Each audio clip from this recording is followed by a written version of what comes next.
Good evening. Do you feel tired and exhausted? As a learner, a teacher, or a leader, May is right now, and it brings that feeling of of being fatigued of all the things you need to do. Well, let's see if we can explore some ideas on how to stay energized for the end of the semester, so May and June, and if we can be as positive as possible for people around us. I know some of you will say, well, you know what? It's May. June is coming. I'm done. I'm tired. I don't want to do anything else. All I want to do is finish. I understand. One of the reasons for tonight's video is exactly because I needed some ideas and pointers so I can stay motivated for the next 6 weeks coming. So let's see if we can discuss that together. Welcome to my podcast. My name is Alain Faber. I've been teaching in high school level for more than 25 years, from grade 7 all the way to 12. And I'm doing this podcast because I like to share ideas from my own experiences and bring ideas so that learners and teachers and leaders can be better at what they do so that we can feel rewarded with our activities. So in this, as you are watching this podcast, if you have any questions, any comments, put them in the comments below. If I don't answer them right now, I will always read them and see and respond to your points. So let's see. If you're new to my channel, my podcast is always divided in three. The first part is about the learner's perspective, the second part about the teacher's or parents' perspective, and the third part is about the leader's perspective. So let's see what the topics will be tonight. So the first segment is about the learner's perspective. I do know that it is month 4 in this semester. Students are tired, and the whole idea here is that they've been learning for the last several months. We have a few more weeks to go, and here in Ontario, we have what we call the final 30%, where in June, students will focus on overall projects and final evaluations, exams, and therefore there's still lots to do. So how can we keep them excited and energized? So let's look at some ideas. I have 4 ideas for them. The first thing for learners to be able to keep on learning and be energized is movement. So that means that if you're in a high school, you are moving from class to class. If it happens that you can go out of the building and back in between classes, that's always good. I give a chance to my students to get up and walk around even during class time, because there's some students that can't really stay put sitting at a desk the whole time. I'm one of them. I rarely sit in a classroom. I walk around or I stand. This is how I stay energized. For students, it's the same thing. Think of them. They've been sitting all day. They've been focusing all day. Sometimes it's tiring. So that's the first one. Second, keeping in mind that often students, if they have free time, they go on their phone, which is not promoting movement, or sometimes they stay at their desk, which is not promoting movement. Tony Robbins speaks often that if you are, the best way to get positive emotion is to get into motion. And I do believe that tremendously. The second point to help learners will be to allow learners, so myself as a learner, the best way for me to stay motivated is to be able to include my creativity. So it's the same thing for students and learners. Sometimes lessons are getting long, projects are dragging, it's tricky. However, if a student has a chance to bring their creativity, to be able to have some choices on what they need, on what they have to do, you will notice that it's one way for them to stay motivated. So sometimes an activity allows them to get up and walk around a little bit. Sometimes in science, I go outside with them and take a few pictures. So instead of me looking at the net for pictures for my science class, we just go outside. I say, okay, let's see if we can find an example of, and then we go and spend 15 minutes outside. We come back in and then we share pictures. Everybody's moved. Everybody's using their creativity. They have their input in what we're doing, and it's always a success. A third part will be to go outside. Oh, there you go. It goes with my idea of science here. Going outside is very important. Too often people are staying inside, they're on their phone, they have work to do, they stay inside all day, they go home, they may do homework, they have chores to do, there's always stuff that needs to be done. However, having a chance to go outside is one way for them to see the sun, to move a little bit around, to feel the wind, and also to meet friends. Often, if you go outside and you see friends, then it's a great way for you to go outside and then be with others. And that brings me to my fourth point for learners, being able to nurture their network. So, what does that mean? Well, often, if you are in high school, for example, students have friends in different classes and they only see each other in the morning, maybe at lunch and after school. If they have a chance during the day to see their friends and having time with their network, what happens is that they have a chance to be with friends. They have a chance to laugh with each other. They have a chance to meet new people and explore new ideas. And that's a great way to stay positive because instead of staying in the mindset of whatever mindset you may be, other friends around will help you to feel better. Now, I do understand that as a learner for myself, I don't mind to be with people. However, there is time during the day where I need to be alone. So I need to take 10 minutes. And usually this is at the end of the day when I'm in my car to go back home. I need that time alone to regroup. So for learners, it's the same thing. Some people are very happy with people and they gain energy to be with each other.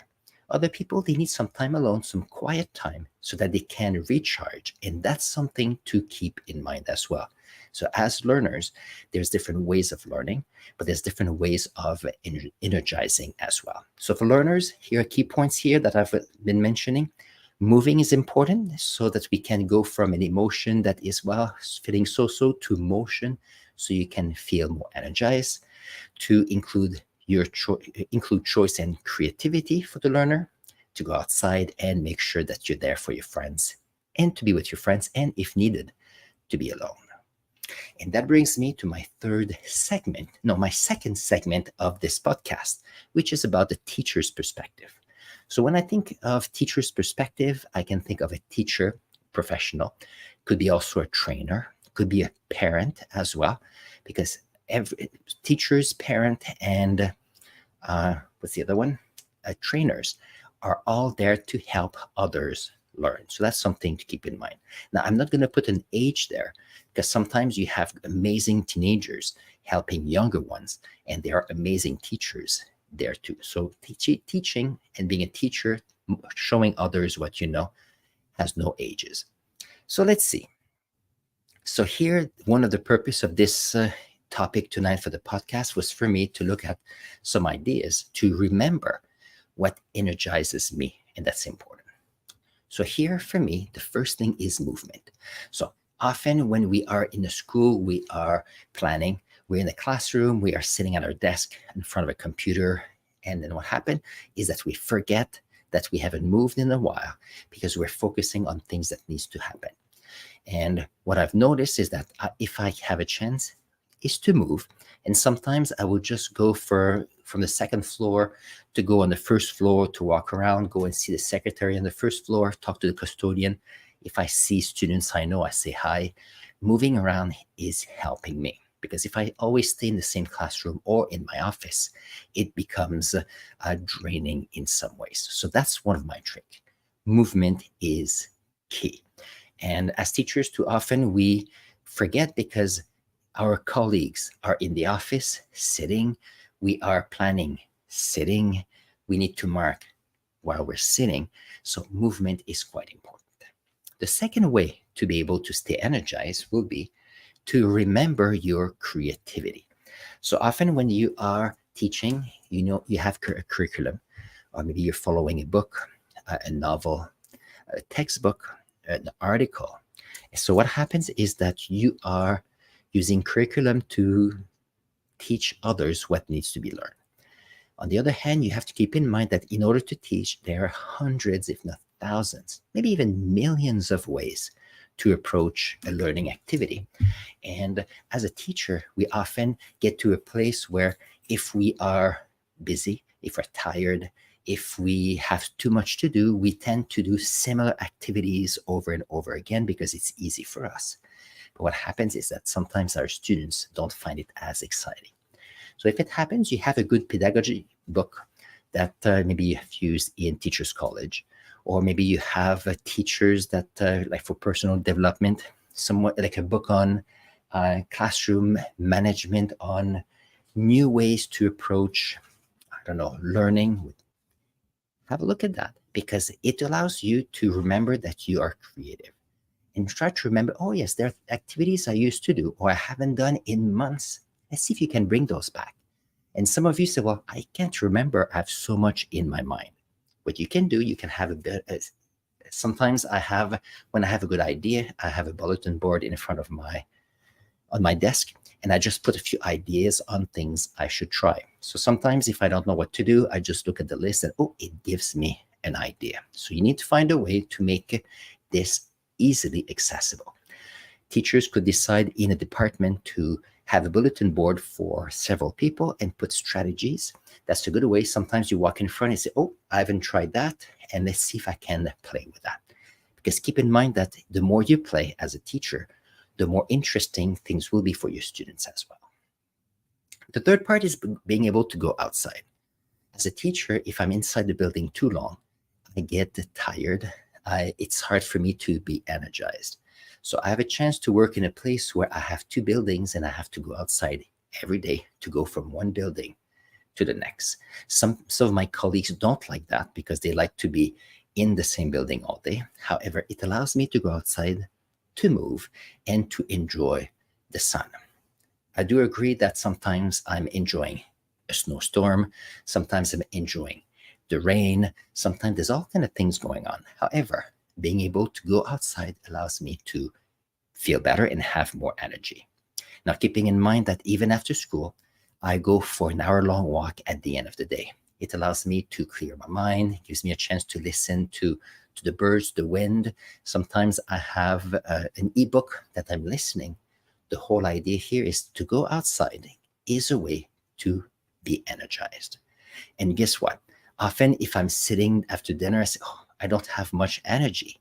Just the fact to get up, to go outside for a walk is a great way to be energized. So that's what I did before this podcast, where I was a bit tired.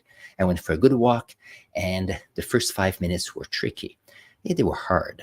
But once I got going, I felt much better. So when I came back in, I had all kind of ideas to be able to make it work. Funny story. I do wear glasses to read. And what's interesting is that if I spend a day in the school and I work, then I have to mark. There's a time when I need the glasses to be able to read. However, if I take a break and I go for half an hour walk and come back in and I read, I don't need my glasses for about half an hour. And the reason for that is going outside and move the blood in the body, oxygenate my eyes, and it's easier to see. Now, after a while, after half an hour, then I have to put my glasses again. It's just to show how a good walk makes a difference. So there you go. And the third way to be energized is to have your network, to meet new people so that you can share ideas. Now, there are different ways here for teachers. Some teachers are very personable. They are extrovert, and the more they are with people, the better they are. So if that's the case, being able to meet people after work, seeing some friends, going for walks with them, it could be with family, your community, that's a great way to energize. Something you may want to do as well for some is to be alone a little bit. One of the sacred parts for me at the end of the day is that 15-minute drive that I do to come back home. It's important because that's that time in the car where I have 15 minutes where I can focus on me. There's no one around, and that allows me to re-energize ourselves. So as teachers, you need to realize, and as trainers, as as parents as well, keep in mind that you need to nurture your best self. That means that if you like to be with people, you need to be with people. Make sure you find time to be with people. If you need time alone, and that's important for you, make sure that you have time and find time to be alone. So one way that I do is when I come back from work and going for a walk with me, I can go with one person or by myself, and it's a great way to stay energized. So these are good ideas that I'm offering for you that I need to keep in mind for the next few weeks before the end of the school year. So that brings us to the third segment about leadership. So, as a leader, what is the best way to stay energized? So, here, my perspective here is a leader as part of a leader in a classroom, a parent as a leader of a family. You could be a leader in your community, extracurricular activities. You can be a leader in a committee. And if you're part of a company, you might be a manager, for example. As a leader, it's important for you to stay energized as well. So, what are some of the ideas for leaders to stay energized? So, the first one, so for learners and teachers, I've talked about the idea that you need movement. For leaders, they need to be seen. So, what do I mean by that? If you are working with other people, it's important to get out of your office. It's important to get out of the living room or your kitchen or your what makes you comfortable so that you can be seen. And there's a reason for that. As a leader, you always want to help others or to help your team to make sure that you achieve your goals. If you stay in your office, what happens is that you may know what needs to be done. Others may know what needs to be done, but there might not be a correlation with the common goal. So for a leader to be seen allows everybody to be able to be focusing on the same mission and the same vision. Sometimes you're walking around and you see some colleagues, you have a quick chat, see how things are going, if you can help them. So what happens is that people will feel supported. You will also better understand what's happening in your team. Same thing as a teacher. As a leader in your classroom, being seen is important. So I rarely sit behind my desk. And the reason for that is if I sit behind my desk and the students sit behind their desk, there's very little communication there. So me walking around, allowing students to move around as well, allows everybody to say, okay, we are all there to help each other. That is quite nice. So being seen is important. Second one is to be able to remember that as a leader, you are a guide for your team. And what I mean for that is that when you are sharing with your team, with the people you're working with, what needs to be done or what is the vision, then you need to be there to help them get the best out of themselves. So I'm not saying that you need to be there to get the best out of them.